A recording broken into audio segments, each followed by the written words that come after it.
코린 여러분 안녕하세요. 코비의TV입니다. 오늘 준비한 무서운 이야기는 코비의TV 구독자 유충희님의 제보 사연입니다. 그럼 이야기 바로 시작하도록 하겠습니다.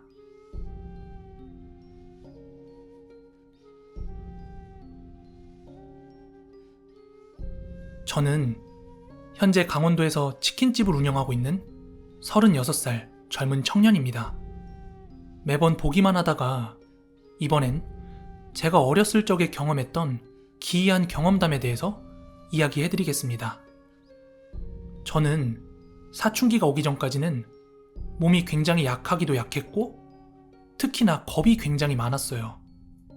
누나들이 장난친다고 불 끄고 귀신 흉내만 조금 내도 울고불고 아주 난리가 났었습니다. 게다가 무서운 영화나 드라마 같은 거 보고 나면 그날 밤에 꼭 꿈에 나오거나 가위를 많이 눌리기도 했어요. 때는 제가 어렸을 때인 10살쯤 무렵이었어요. 그 당시 저희가 살던 집은 살짝 양옥집과 한옥집이 퓨전된 형태의 옛날 집이었어요. 기역자 단층 건물에 마당이 있고 오른쪽으로는 장독대들이 있었고요. 그 옆으로 화장실이 있었습니다. 집 안으로 들어오는 현관문은 미닫이 유리문이었지만 방 안에는 창호지 같은 게 발린 그런 옛날식 나무문이었어요. 그리고 좀 전에 앞에서 설명한 대로 화장실은 마당에 있었는데 옛날식 푸세식 화장실이었습니다. 그래서 화장실에 가고 싶으면 거실을 통해 마당으로 나온 다음에 한 10m 정도를 걸어가야만 했습니다.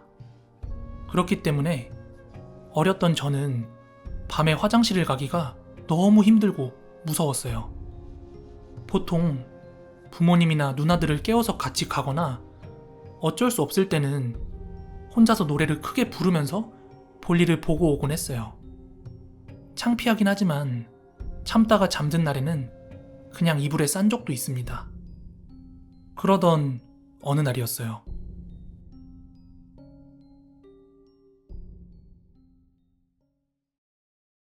그때가 한 새벽 1~2시쯤으로 기억을 하는데 제가 자기 전에 수박을 굉장히 많이 먹고 잤기 때문에 그만 소변이 급해서 잠에서 깼습니다.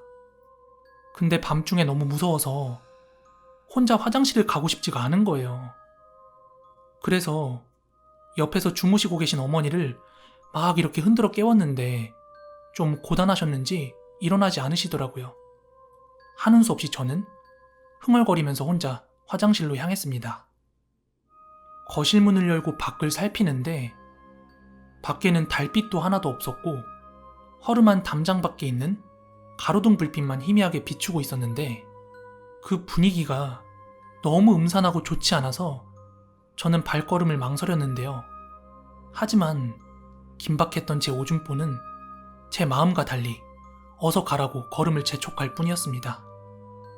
그런 저는 흥얼거리던 목소리를 더 높여서 큰 소리로 노래를 부르면서 결국 볼일을 다 봤습니다. 그리고 이제 집 안으로 다시 들어가야 되는데 그 10m 남짓한 거리가 왜 이렇게 길게 느껴지는지 참. 마음을 한참 가다듬고 화장실 문을 열고 나왔어요. 그렇게 노래를 크게 부르면서 마당을 가로지르고 있었는데 불과 한 2초도 안 돼서 갑자기 제 온몸에 막 소름이 느껴지면서 닭살이 오돌도돌 막 올라오는 거예요. 장독대가 있는 담장 쪽으로 누군가가 있는 것 같은 싸한 느낌이 확 올라오는 거예요. 그냥 무시하고 집에 빨리 들어가면 되는데 제가 왜 그쪽을 쳐다보게 됐는지 아직도 그 이유를 잘 모르겠어요. 하여간 저도 모르게 시선이 그쪽으로 꽂혔고 담장 쪽을 확인한 순간 저는 정말 소스라치게 놀라고 말았습니다. 어떤 남자가 옆집에서 담장 너머로 얼굴만 빼꼼히 내밀고 저를 쳐다보면서 싱긋 웃고 있는 거예요.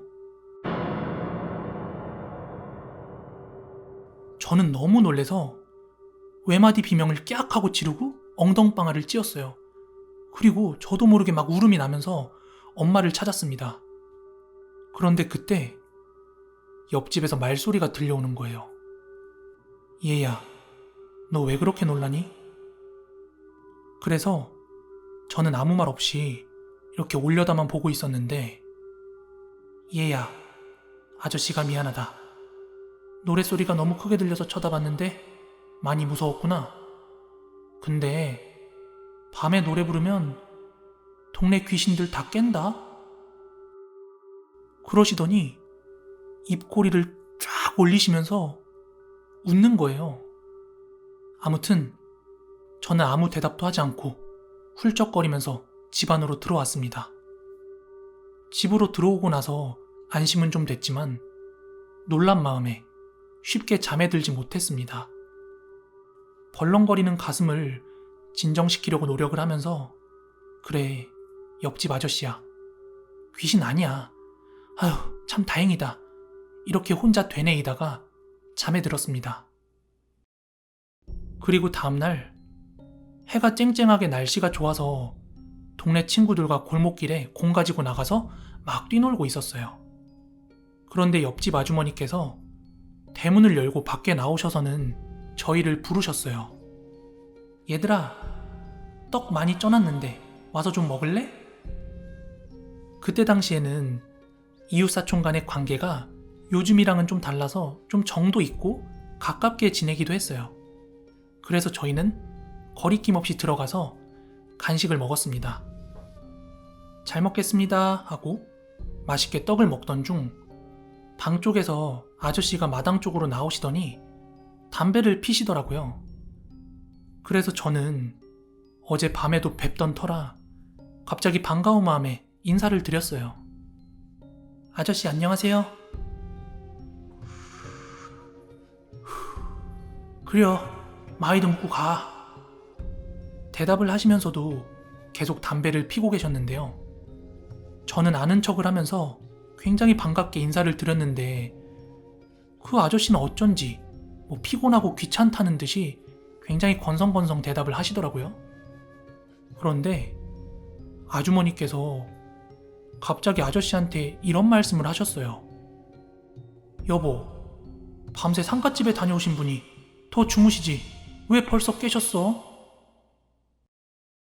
이렇게 말씀을 하시는데 순간 저는 얼어붙고 말았습니다. 그리고 저희 집과 붙어있는 옆집 담장도 보게 되었는데요. 전 열심히 씹던 떡을 더 이상 씹지 못하고 어젯밤 일을 떠올려야만 했습니다.